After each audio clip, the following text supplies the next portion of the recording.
ఇంకోటండి మళ్ళీ తెలంగాణ విషయానికి వద్దాం. ఒక దశలో ఆయన నారా లోకేష్ తెలంగాణ పార్టీని మొత్తాన్ని ఆయన పర్యవేక్షించేవారు ఇక్కడ ఉన్నప్పుడు. తర్వాత ఆయన ఆంధ్రాకి వెళ్ళిపోయారు. ఇప్పుడు తెలంగాణ పార్టీని పర్యవేక్షించే బాధ్యత ఆయన తీసుకోవట్లేదా? ఇప్పుడు లోకేష్ బాబు గారు జాతీయ ప్రధాన కార్యదర్శిగా ఉండి స్టార్టింగ్లో 2 పార్టీలని కోఆర్డినేట్ చేసేవారు. ఆ తర్వాత చంద్రబాబు నాయుడు గారికి అక్కడ బాధ్యతలు పెరిగినాయి.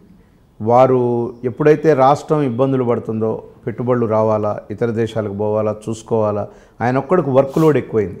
ఆ క్రమంలో అక్కడ నుంచి పార్టీ కానీ ఇక్కడ నుంచి పార్టీ కానీ లోకేష్ బాబు చేస్తున్నటువంటి దానికి ఖచ్చితంగా ఈయన మంత్రివర్గంలోకి తీసుకొని ప్రభుత్వానికి ఉపయోగపడేటట్టుగా ప్రజలకు చేరువయ్యేటట్టు చేయాలనేది పార్టీ నిర్ణయం. అది చంద్రబాబు గారి నిర్ణయం కాదు. చంద్రబాబు గారి నిర్ణయం అయితే ఎప్పుడో ఆయన మంత్రి అయ్యేవాడు స్టార్టింగ్లోనే. కానీ పార్టీ ఒత్తిడి తేయటం వలన వారిని మంత్రి చేశారు.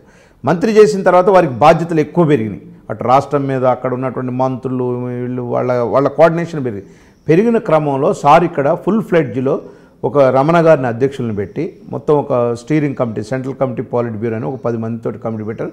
ఈ కమిటీ ఆధ్వర్యంలో పార్టీని నడపమన్నారు. నడపాల్సిన బాధ్యత మా అందరి మీద కూడా ఉంది. రాష్ట్ర కమిటీలో ఉన్న అధికార ప్రతినిధిగా మాకు కూడా బాధ్యత ఉంది. ఆ బాధ్యత ప్రకారం పోతున్నాం. కాకపోతే చంద్రబాబు నాయుడు గారు పూర్తి సలహా సంప్రదింపులు అన్నీ ఉన్నాయి. ఇప్పటికీ మాకు వీక్లీ ఒకసారి మాకు టెలికాన్ఫరెన్స్ నిర్వహిస్తారు. పార్టీ ఏ రకంగా నడుస్తుంది, కార్యక్రమాలు తెలంగాణకు సంబంధించి డెఫినెట్గా తెలంగాణ గురించి డెఫినెట్గా సారు ప్రతి వీక్లీ వన్స్ లోకేష్ బాబు చంద్రబాబు నాయుడు గారే పూర్తిగా చంద్రబాబు నాయుడు గారే టేక్ ఓవర్ చేసినారు. పూర్తిగా వారే చూస్తున్నారు. ఇప్పుడు లోకేష్ బాబు ఇప్పుడు ఆయన తెలంగాణ గురించి పట్టించుకోవాలి. తెలంగాణ గురించి అంటే ఏమైనా ఇష్యూస్ ఉంటే మాట్లాడుతున్నారు. ఇద్దరు మళ్ళీ సారు ఆయన మాట్లాడతారు. ఇప్పుడు సహాయ నిధి గురించి వారే చూస్తున్నారు. తెలంగాణది కానీ ఆంధ్రాది కానీ మాకు ఒకటి సహాయ నిధి ఉంది కదా కార్యకర్తలకి, ఆయన ఇప్పుడు కూడా ఆయన చూస్తున్నారు. 2 లక్షలదా అది అంటే మామూలుగా కార్యకర్తలు ఏదైనా సహాయ నిధి కోసం పెట్టుకున్నా, ఏదైనా విద్య కోసం పెట్టుకున్నా, పెళ్ళిళ్ళకి పెట్టుకున్నా అంతా వారే చూస్తున్నారు. 2 రాష్ట్రాలు వారే చూస్తున్నారు.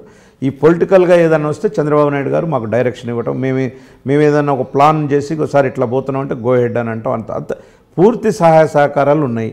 చాలామంది తెలుగుదేశం పార్టీని ఇక్కడ చంద్రబాబు నాయుడు గారు వదిలేసిందనే మాట తప్పది. ఇప్పుడు ఇక్కడ కాంగ్రెస్ పార్టీకి మీరు భారీ ఎత్తున ఫండ్స్ సమకూరుస్తున్నారనేది ఒక ఆరోపణ వచ్చింది. ఇది చాలా తప్పండి. సోషల్ మీడియాలో మాకేం అవసరం అండి?